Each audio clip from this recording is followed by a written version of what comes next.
Saudara, sidang lanjutan peninjauan kembali atau PK Saka Tatal dilanjutkan hari ini dan rencananya tim hukum dari Saka Tatal akan menghadirkan sejumlah saksi fakta. Langkah hukum ini dilakukan dengan harapan tentu saja PK Saka Tatal ini bisa dikabulkan oleh hakim. Meski dalam sidang sebelumnya jaksa menolak semua novum atau bukti baru yang diajukan. Lalu seberapa kuat saksi fakta yang dihadirkan nanti untuk jadi pertimbangan hakim? Pagi ini kita akan membahasnya dengan sejumlah narasumber yang sudah hadir ke studio. Sudah ada pakar hukum pidana dari Universitas Pelita Harapan, Prof. Jamin Ginting. Selamat pagi, Assalamualaikum Prof. Waalaikumsalam, selamat pagi Mbak. Selamat pagi ya. Kemudian juga melalui sambungan Zoom ada kuasa hukum dari Saka Tatal, Pak Edwin Partogi. Selamat pagi Pak Edwin. Selamat pagi Mbak Andisti, selamat pagi Prof. Jamin Ginting. Selamat pagi Pak Partogi. Kemudian juga ada kuasa hukum dari keluarga almarhumah Vina, sudah ada Raden Reza Pramadia. Selamat pagi Mas Reza. Pagi Mbak, pagi Prof, pagi Pak Edwin. Ya, Pagi, Pak oke. Reza.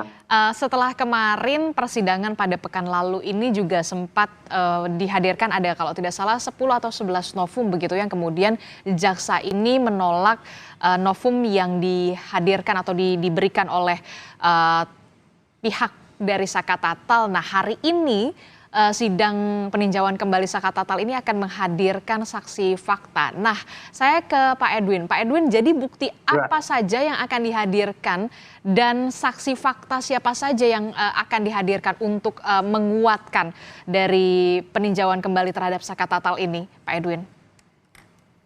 Ya, kami akan menghadirkan sejumlah saksi fakta ya.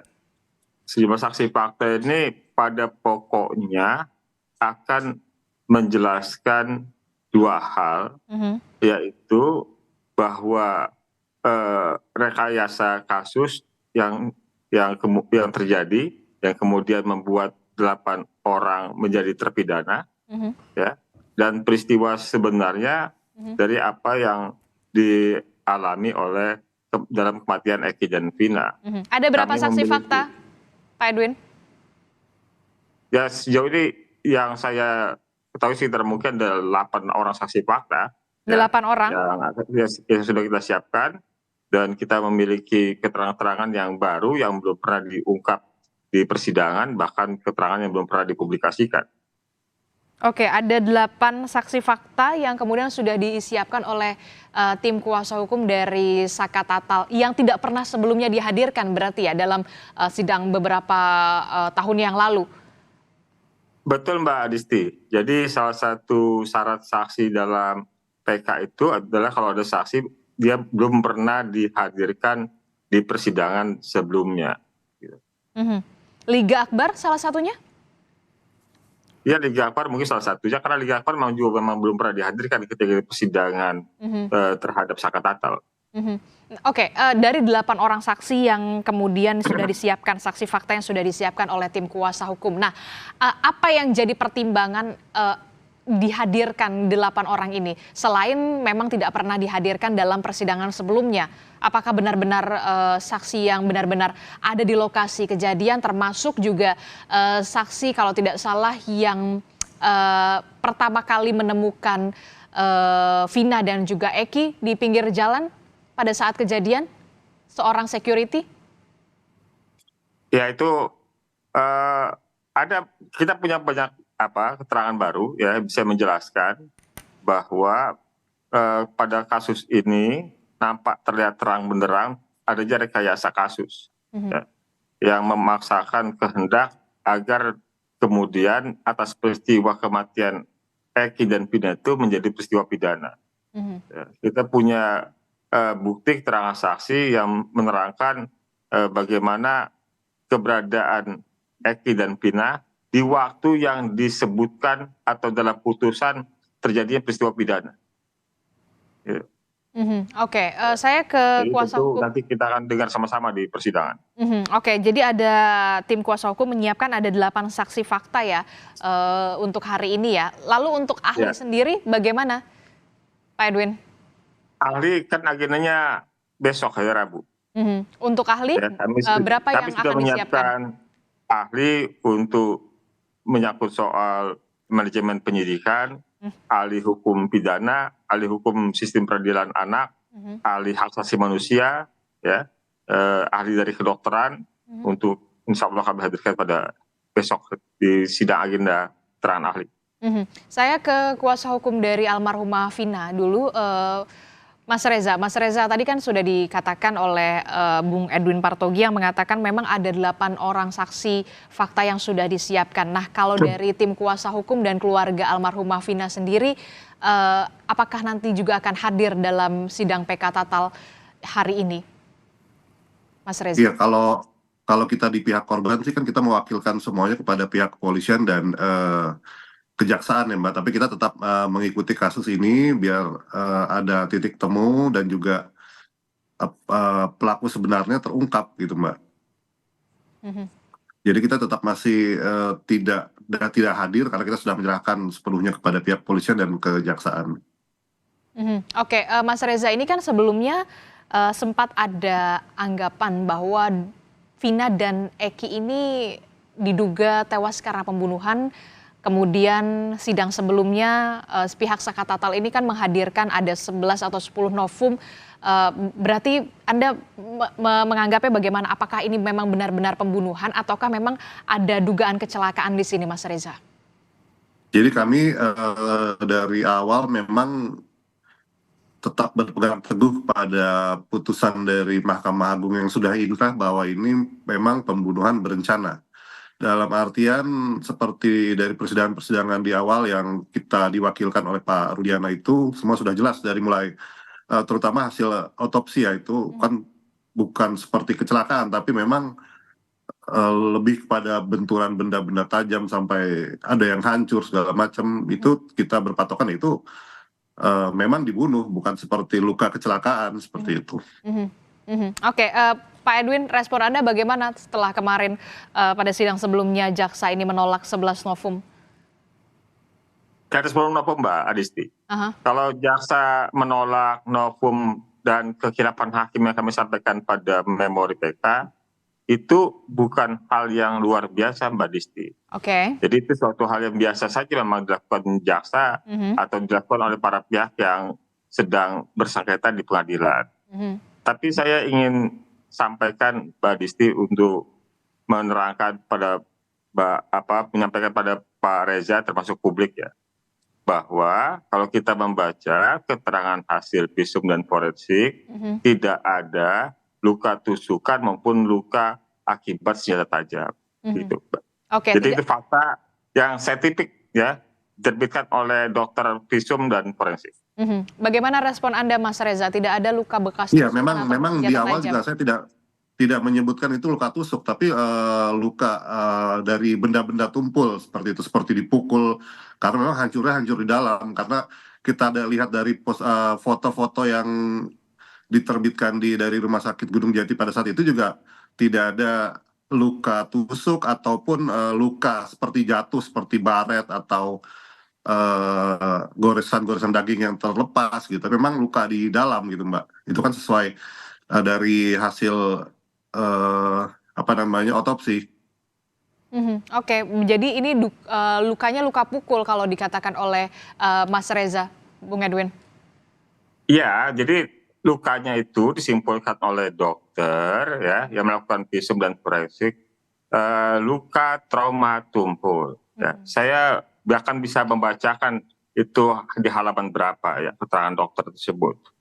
Kalau pada keterangan di Eki saja disebutkan di tubuhnya Eki tidak ditemukan luka akibat senjata benda tajam dan hanya luka terbuka gitu, di bagian dahi. Ya. Itu juga keterangan yang sama di almarhumah Vina bahwa tidak ada luka akibat benda tajam. Jadi maksud saya, mari kita kembali kepada hal-hal yang memang secara saintifik sudah dibuktikan dan disampaikan juga dalam persidangan.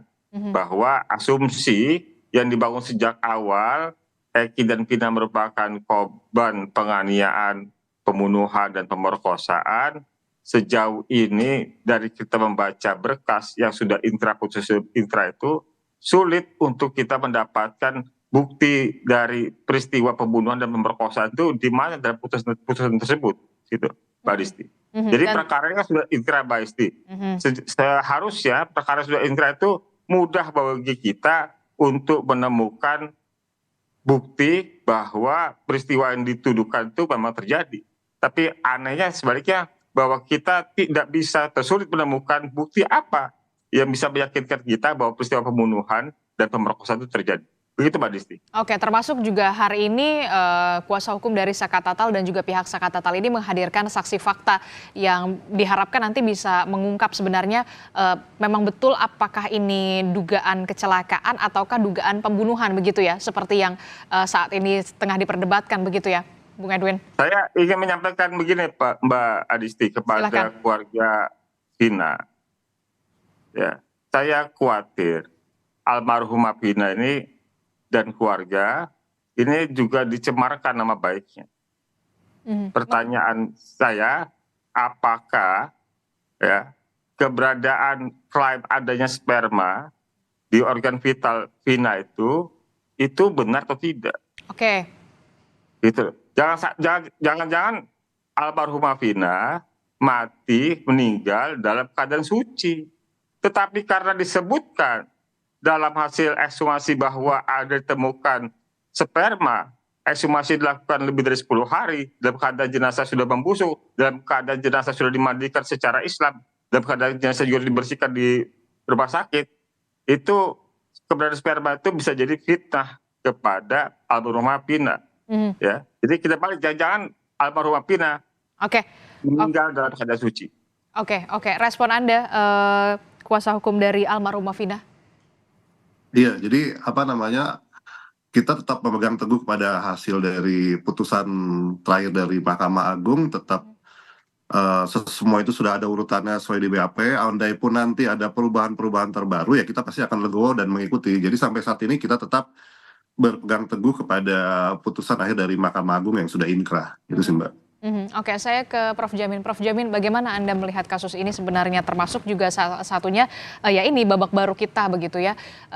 Hari ini Saka Tatal dan kuasa hukumnya menyiapkan ada 8 orang saksi fakta yang tadi disebutkan oleh Bung Edward, mengatakan diharapkan bisa mengungkap adanya dugaan rekayasa. Ya, tentu ini kan perkaranya beda ya, bukan perkara pokok perkara yang sedang diperiksa, tapi terkait dengan novum. Jadi semua saksi ini akan mengarah kepada novum yang ada yang disampaikan di dalam persidangan dan permohonan memori PK. Jadi nanti ditanya, ada seperti kemarin, saksi kapan dapat novumnya, di mana dapat novumnya, dan bagaimana cara mendapatkan novumnya, dan apa yang akan Anda terangkan terkait novum ini, begitu. Jadi hanya sebatas itu saja. Novum itu, tapi kan pada pekan lalu kan memang novum ini memang sudah ditolak oleh jaksa, bukan bukti yang baru sebenarnya. Oh ya, makanya tadi Bang Edwin dibilang jaksa memang mempunyai tugas untuk membantahkan, itu kan lazim lah seperti itu. Tinggal nanti kan itu sebagai catatan saja bagi majelis hakim yang akan dikirimkan ke MA. Yang penting ini ada 2 paradigma baru sekarang yang muncul yang dibawa oleh kuasa hukum Saka Tatal ini.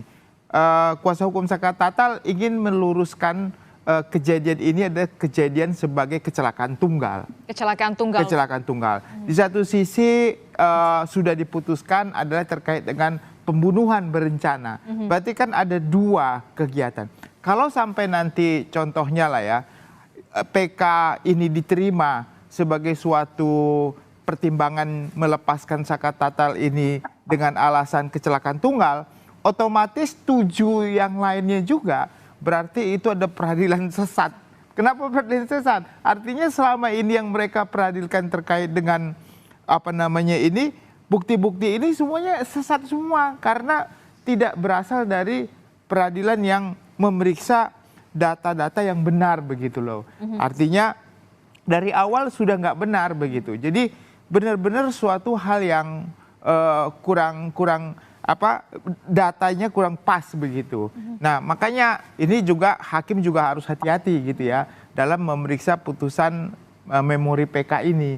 Kalau yang saya lihat tadi dikatakan kenapa sampai ada putusannya menyatakan pembunuhan berencana, pastilah hakim sudah memeriksa berdasarkan bukti-bukti yang sudah otentik. Saya yakin juga hakim sangat profesional ya dalam memeriksa ini. Tapi kalau sampai ini putusannya menyatakan pertimbangannya, oh ini putus karena apa? Putus karena kecelakaan tunggal. Wadah.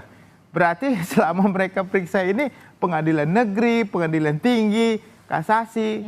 Ini berarti selama ini mereka bagaimana ya bisa menilai ini sebagai pembunuhan? Ya, ini makanya termasuk yang juga dikatakan Bung Edwin yang mengatakan ada dugaan rekayasa kasus di sini. Ya, ini benar-benar harus dibuktikan oleh saksi fakta dan ahli. Ya tentu kalau kita kaitkan dengan rekayasa kasus itu kan mulai dari penyidikan. Di mana contohnya Dede sudah mencabut menyatakan dia memberikan keterangan palsu. Lalu si Liga Akbar mencabut BAP-nya. Berarti kan mereka menyatakan kami ini enggak seperti itu. Kami ini ada orang yang menyuruh atau kami di bawah tekanan begitu. Nah, kalau itu benar semuanya kejadian, maka apa yang dijadikan dasar untuk menghukum 8 orang ini, kalau itu menjadi bukti yang sangat menentukan, berarti nggak benar semua putusan yang selama ini ada. Oke, kalau misalkan kita anggaplah Dede dan Liga ini memang dihadirkan sebagai saksi fakta yang kemudian sudah disiapkan oleh tim kuasa hukum. Lalu seberapa kuat saksi ini termasuk Dede dan juga Liga misalkan begitu, kalau memang nanti akan dihadirkan dan beberapa saksi fakta yang lain ini dihadirkan, ini bisa jadi pertimbangan hakim. Seberapa kuat? Ya sangat kuat saya kira, karena kalau kita lihat kan Dede ini kan mencabut ya keterangannya, dan dia juga menyatakan kalau yang diketerangannya itu tidak benar. Kalau tidak benar artinya semua yang sudah pernah diperiksa selama ini adalah tidak benar. Kalau tidak benar berarti bukan masalah pembunuhan lagi, atau Dede sama sekali tidak bisa dimintakan pertanggungjawaban. Jadi sebenarnya yang harus ditekankan oleh kuasa hukum Sakat Tatal ini adalah bahwa ini novum, benar-benar novum ini sangat menentukan. Jika ada sekarang ini dulunya dihadirkan, maka menentukan di novum didapat dari suatu usaha yang benar atau suatu tidak melawan perbuatan hukum gitu. Jadi novum ini benar-benar mempunyai kualitas. Jangan sampai nanti apa yang dikatakan jaksa benar. Oh, novum ini sudah pernah diajukan gitu sebelumnya begitu. Kalau sudah novum sudah pernah diperiksa dan dipertimbangkan, maka novum itu bukan novum namanya, ya. Dan yang kedua, novum itu harus mempunyai kualitas sebagai novum. Seandainya novum itu ada waktu sebelumnya, maka tindak pidana itu atau putusan itu berbeda begitu. Menurut Anda, penilaian Anda pada saat jaksa menolak novum yang diajukan oleh pihak Sakat Tatal? Ya, kalau novum itu dikatakan jaksa sudah pernah ada dalam berkas perkara, sudah pernah diperiksa, maka novum itu menjadi lemah dan bukan novum namanya begitu. Hanya novum yang belum pernah dihadirkan dan dipertimbangkan saja yang memiliki kualitas sebagai novum. Itu syarat pertama. Syarat kedua, novum itu harus memiliki kualitas pembuktian yang sangat menentukan. Jadi bukan menyatakan dia ada di situ lalu itu enggak. Contohnya yang paling penting Sakat Tatal dikatakan Sakat Tatal ini enggak ada di situ pada saat itu, atau dia ada di situ juga dia enggak melakukan berdasarkan keterangan saksi-saksi gitu kan yang ada didasarkan pada novum itu. Tapi itu yang paling penting gitu. Dan jadi bukan kita agak bergeser karena dari kuasa hukum Sakat Tatal ini mau menunjukkan ini bukan perbuatan pidana pembunuhan tetapi kecelakaan. Nah, bagaimana kaitan dengan Sakat Tatal? Yang penting harusnya fokusnya di Sakat Tatal tidak melakukan pembunuhan, dia tidak berada di situ atau tidak melakukan pembunuhan tersebut. Bukan menggeser perbuatan itu dari perbuatan pembunuhan menjadi kecelakaan tunggal begitu. Respon Anda, Bung Edwin? Ya, tadi saya sudah sampaikan Mbak Adisti. Mudah saja buat pihak jaksa atau siapapun yang meyakini bahwa putusan inkrah atas peristiwa pembunuhan dan pemerkosaan itu terjadi. Ya, tolong tunjukkan bukti apa yang dimiliki mereka meyakini bahwa peristiwa pembunuhan dan pemerkosaan itu terjadi. Gitu. Bukan sekedar bicara bahwa putusan itu sudah inkrah, ya. Karena memang dalam praktek persidangannya itu tidak ada bukti-bukti mendukung terjadi peristiwa tersebut. Tanggung jawab pembuktian itu kan seharusnya ada pada jaksa. Tapi beban pembuktian pada perkara 8 terpidana ini semuanya dibebankan kepada keterangan tersangka di BAP ketika mereka di BAP dahulu yang diambil sebagai alat bukti petunjuk. Kalau kemudian pada novum kemarin yang kami sampaikan jaksa menyatakan sudah pernah, itu sama sekali tidak benar. Itu hanya upaya penyesatan opini saja. Karena yang kami hadirkan belum pernah dihadirkan di dalam persidangan Saka Tatal. Yang mana, novum yang mana Bung Edwin? Yang menurut dari kuasa hukum Saka Tatal ini belum pernah dihadirkan? Ya semuanya, 10-10-nya lah. Kalau dari 10 itu ada yang pernah dihadirkan di persidangan, namanya bukan novum. Tapi karena ke 10 novum yang kami sampaikan belum pernah dihadirkan pada persidangan Saka Tatal, itu namanya novum, Mbak. Ya. Yang sederhana saja yang ingin saya tanyakan kepada siapapun yang membaca, memahami, berusaha memahami dari kasus ini ya.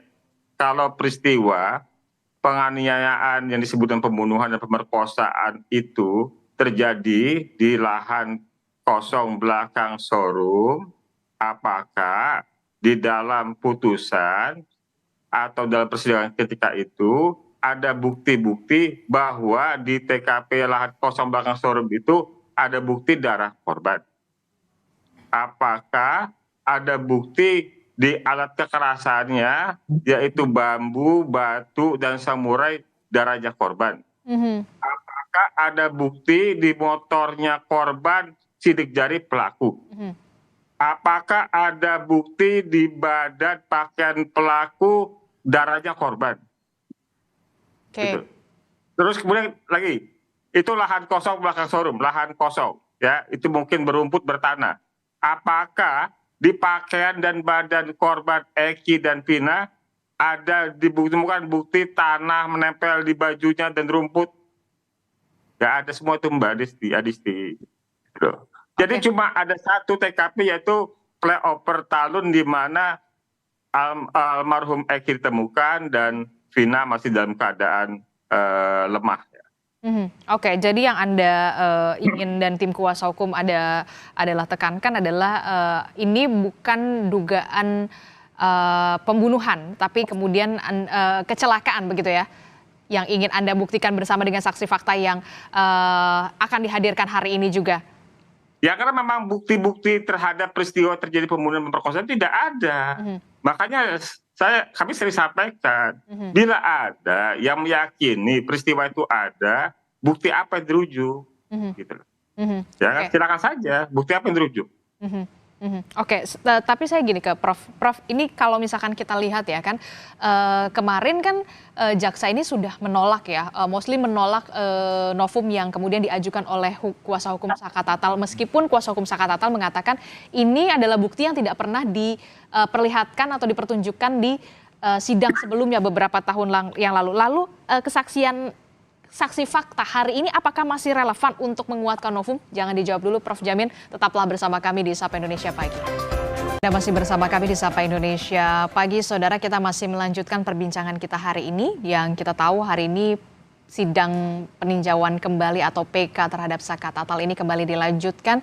Dan rencananya pihak dari Saka Tatal ini dari tim kuasa hukum Edwin Partogi mengatakan ada 8 saksi fakta yang sudah disiapkan untuk memberikan keterangannya di muka persidangan di hari ini. Saya ke Prof Jamin. Prof Jamin, ini kan kalau kita lihat ada 10 atau 11 novum yang kemudian sudah diberikan kepada muka persidangan pada sidang sebelumnya yang kemudian sudah ditolak oleh jaksa begitu ya. Nah, apakah kesaksian dari saksi fakta ini, keterangan dari saksi fakta yang disiapkan oleh Saka Tatal ini masih relevan untuk menguatkan novum?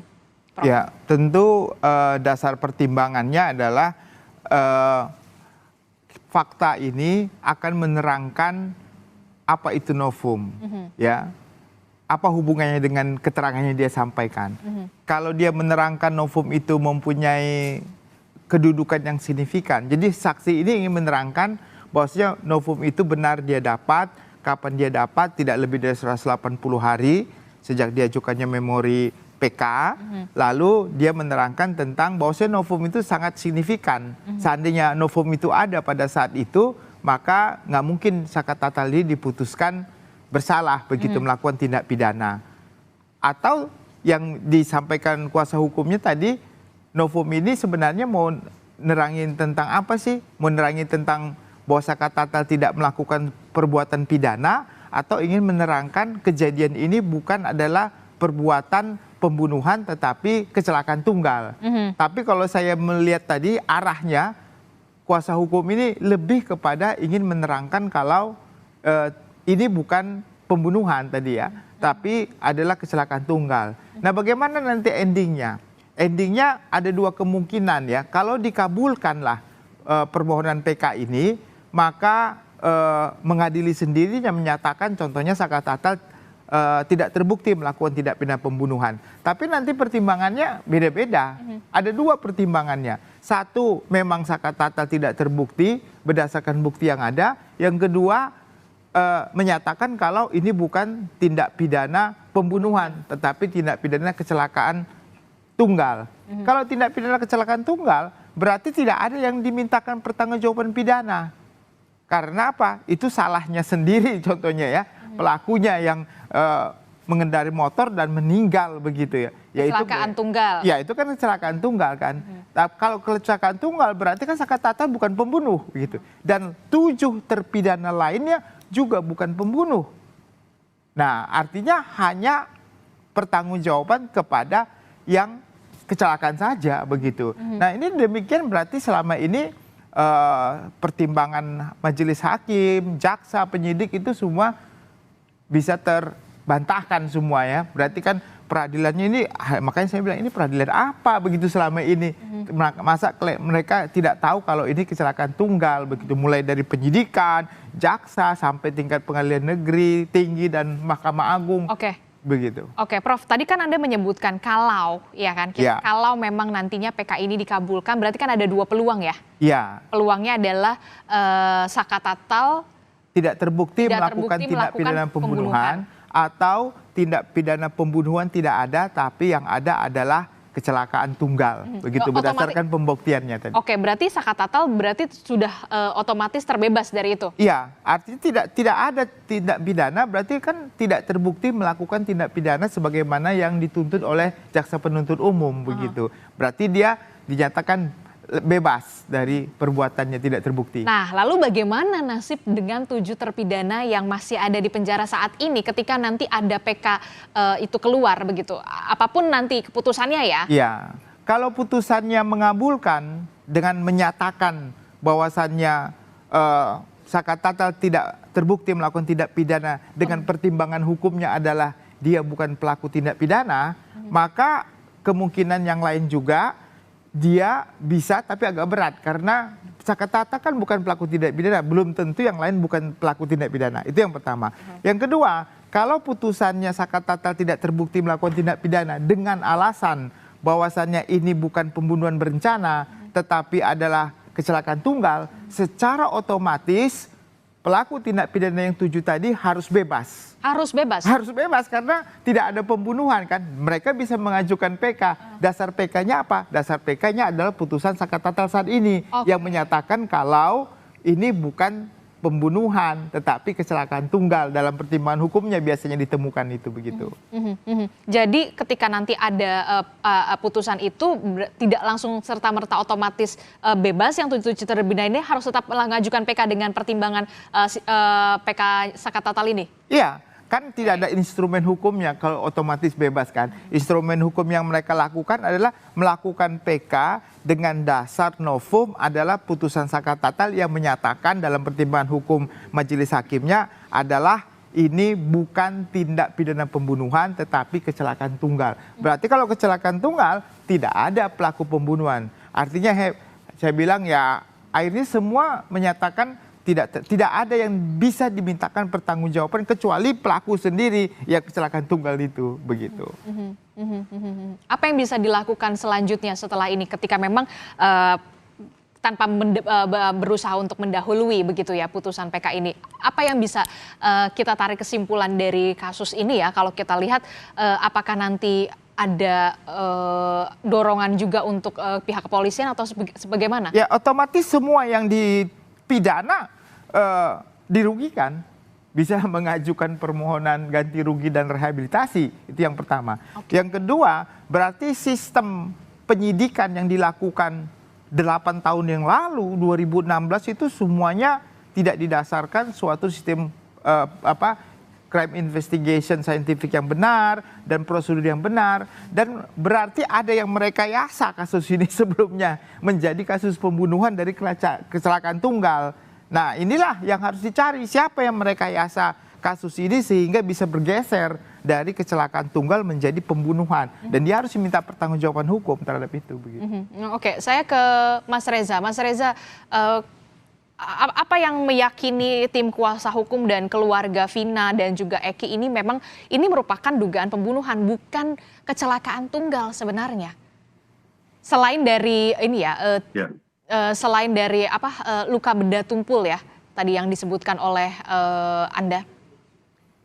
Iya, jadi memang dari awal kita semua menyerahkan, pihak keluarga menyerahkan kasus ini kan kepada Pak Rudiana pada saat itu, karena pihak keluarga juga tidak mengerti hukum, jadi semua diserahkan ke Pak Rudiana. Jadi pada saat sidang pengadilan yang pertama pun Pak Rudiana bilang ke pihak keluarga bahwa di salah satu handphone BlackBerry terdakwa pada saat itu ada percakapan untuk upaya pembunuhan. Dan tanpa pernah ada ditunjukkan? Tidak, tapi dikasih tahu aja sama Pak Rudiana di luar persidangan pada saat itu ke Mbak Marliana.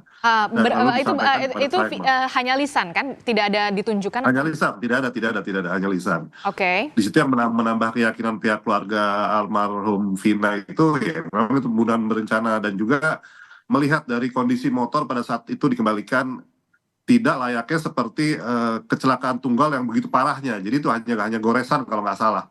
Dari situ juga pihak keluarga menyimpulkan kalau kecelakaan nggak mungkin seperti ini gitu. Dan juga dari handphone yang juga masih utuh, dan ya memang di dalamnya setelah dicek itu ada beberapa banyak yang pesan sudah dihapus seperti itu, dan phonebook pada saat itu juga pada hilang gitu kan. Jadi banyak keanehan pada saat itu, tapi memang pihak keluarga kan tetap menyerahkan sepenuhnya penyelidikan itu ke pihak Pak Rudiana.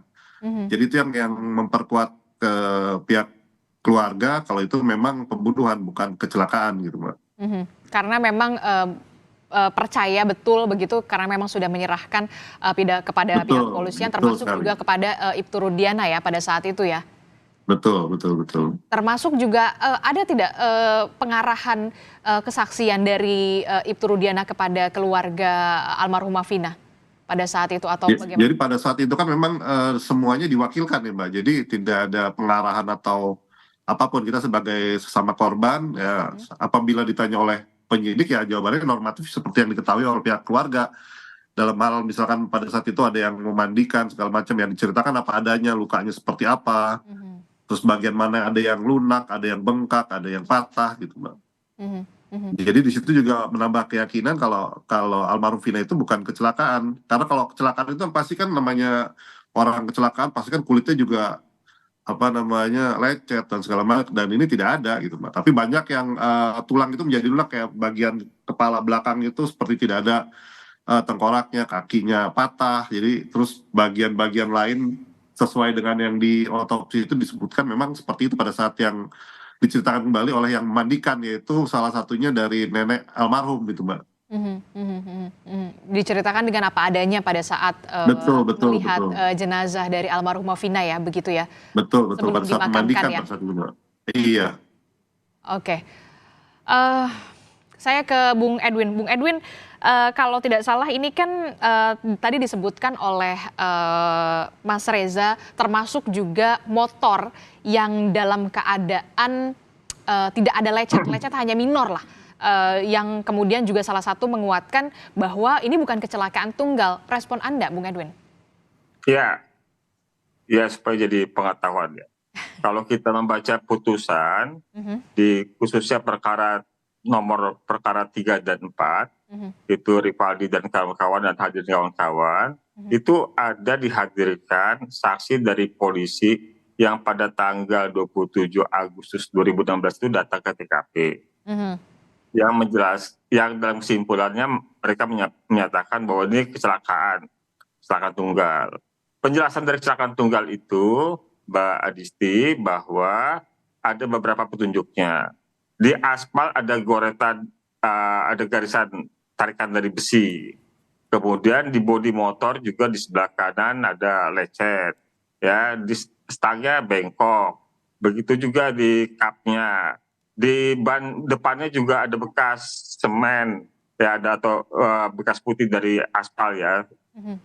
Kemudian juga di marka jalan itu ada menempel cat dari kendaraan bermotor. Ya. Bahkan kemudian ditemukan daging di tiang penerangan jalan umum, ya, yang diperkirakan oleh polisi yang datang sana bahwa korban terpelanting sejauh 3 meter. Jadi keterangan soal kecelakaan lalu lintas itu bukan hal yang baru. Itu sudah diungkap oleh polisi yang datang ke TKP pada tanggal 27 Agustus 2016, yang kemudian kesimpulan kecelakaan lalu lintas tunggal itu berubah karena Rudiana mengambil inisiatif sendiri, melakukan penyelidikan, penyidikan, melakukan penangkapan, melakukan interogasi, kemudian terjadi penyiksaan di situ, dan kemudian membuat LP yang cukup komplit dari awal sampai dengan peristiwa kematian Eki dan almarhumah Vina. Nah, tidak ada Prof Jamin, tidak ada proses penyelidikan, langsung naik penyidikan, tidak ada pemanggilan karena penangkapan sudah dilakukan. Jadi 8 orang sudah di dalam tahanan dan sudah di Polres, ya. Jadi banyak proses prosedur dari hukum acara yang dilanggar, gitu loh. Jadi sangat mudah kita untuk menemukan kejanggalan dalam perkara ini, gitu loh. Jadi seperti kalau siang kita keluar dari rumah, sinarnya langsung terasa. Kalau kita melihat matahari, silaunya langsung terasa di mata. Jadi sangat mudah, nggak perlu kecerdasan untuk menemukan kejanggalan dari perkara ini. Apa yang ingin Anda sampaikan ketika keberadaan Ibtu Rudiana sampai saat ini juga belum juga muncul ke muka publik? Ya, saya ingin menambahkan satu hal dari yang disampaikan Bang Reja, ya, bahwa yang disampaikan Pak Rudiana ada bukti BBM. Ya, itu juga hal yang tidak pernah bisa dibuktikan, dihadirkan ketika persidangan. Unsur perencanaan dalam perkara ini ada pada Dani yang katanya mengirim pesan, ya, SMS kepada Sudirman. Tetapi pesan SMS Dani kepada Sudirman itu juga tidak pernah ditampilkan di persidangan.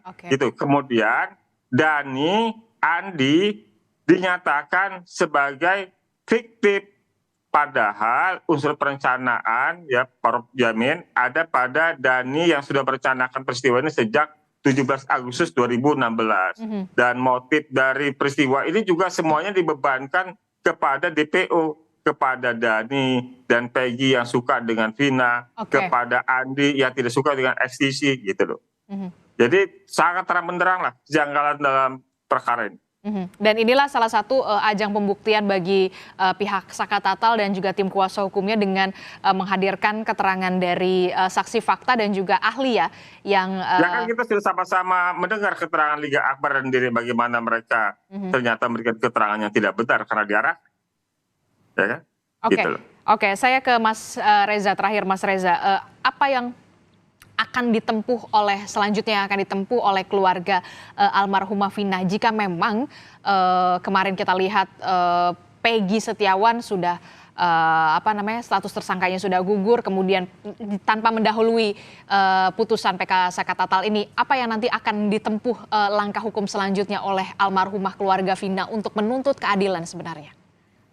Jadi memang kita di pihak korban sih tidak bisa melakukan langkah hukum apapun karena semuanya sudah diwakili pihak kepolisian dan kejaksaan. Jadi apapun nanti hasilnya di peninjauan kembali ini, kita pihak keluarga akan menerima dengan berbesar hati kalau memang ini kecelakaan tunggal. Tapi pada saat ini memang kita masih meyakini berdasarkan putusan terakhir pas Inkrah kemarin dan juga nanti siang juga Bang Hotman Paris kan ada di Cirebon juga, kita akan melakukan konferensi pers di Keraton Kacirebonan sekitar jam 4 Mbak. Jadi nanti akan kita update rilis terbaru sikap dari pihak keluarga almarhumah Vina.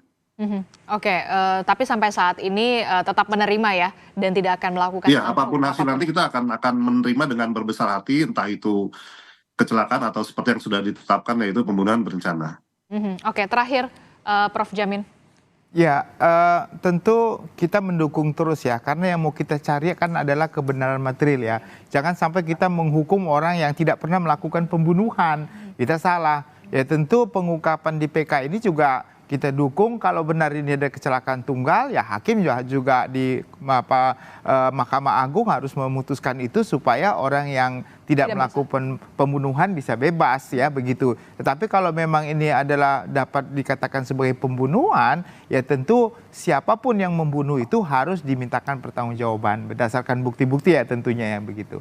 Oke, kita nanti kan bagaimana persidangan lanjutan dari sidang peninjauan kembali terhadap Saka Tatal yang akan digelar di hari ini dan besok akan menghadirkan ahli ya. Kita akan tunggu bagaimana keterangan dari saksi fakta dan juga ahli. Kalau hari ini saksi fakta yang sudah disiapkan oleh kuasa hukum dari Saka Tatal ini ada 8 saksi fakta.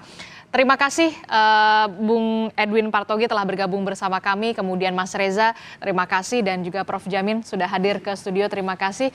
Sehat-sehat selalu Bapak-Bapak, Assalamualaikum, selamat pagi. Prof. Jamin, Mbak Adisti, Terima kasih Bang Jamin. Edwin.